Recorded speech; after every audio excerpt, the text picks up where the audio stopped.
વિશ્વ યોગ દિવસ નિમિત્તે દેશભરમાં યોગ કાર્યક્રમો યોજાઈ રહ્યા છે, ત્યારે વિશાખાપટ્ટનમમાં દરિયા કિનારે યોગ કરી અને પ્રધાનમંત્રી નરેન્દ્ર મોદી દ્વારા વિશ્વ સમક્ષ યોગનું મહત્વ રજૂ કરવામાં આવ્યું। ત્યારે ભાજપના પ્રદેશ અધ્યક્ષ અને કેન્દ્રીય મંત્રી સી.આર. પાટીલે પણ યોગના ફાયદાઓને લઈ મહત્વપૂર્ણ નિવેદન આપ્યું છે। તેમણે જણાવ્યું કે આજે પાતાળ જેવી જગ્યાએ પણ સબમરીનમાં યોગ કરવામાં આવે છે, કારણ કે યોગ ફક્ત શારીરિક તંદુરસ્તી માટે જ નહીં પરંતુ માનસિક શાંતિ માટે પણ અત્યંત જરૂરી છે। મોદીએ યોગને વૈશ્વિક બનાવ્યો છે અને વિશ્વના ખૂણે ખૂણે યોગ પહોંચાડી બતાવ્યો છે।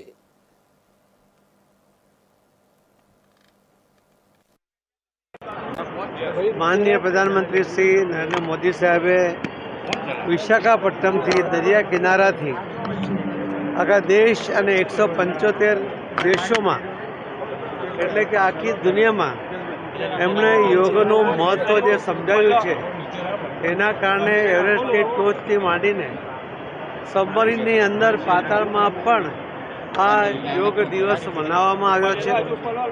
યોગ એટલે રોગમુક્ત કરવા માટેનું એક સાધન છે। યોગ એટલે દવાથી મુક્તિ આપે છે। યોગ એટલે શરીરને સ્વસ્થ રાખે છે। શરીર સ્વસ્થ હોય છે તો મન પણ સ્વસ્થ હોય છે અને એટલા જ માટે કોઈપણ જાતના મેડિસિન વગર શરીરને મનને શાંત કરવું હોય, સ્વસ્થ કરવું હોય તો યોગ એના માટે ઉત્તમ ઉપાય છે।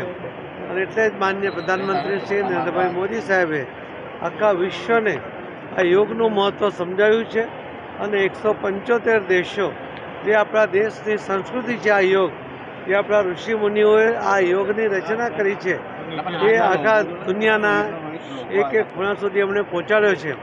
આપણા દેશમાં પણ અનેક લોકોએ યોગને સ્વીકારીને યોગ દ્વારા સ્વાસ્થ્ય પ્રાપ્ત કર્યું છે, મનની શાંતિ પ્રાપ્ત કરી છે।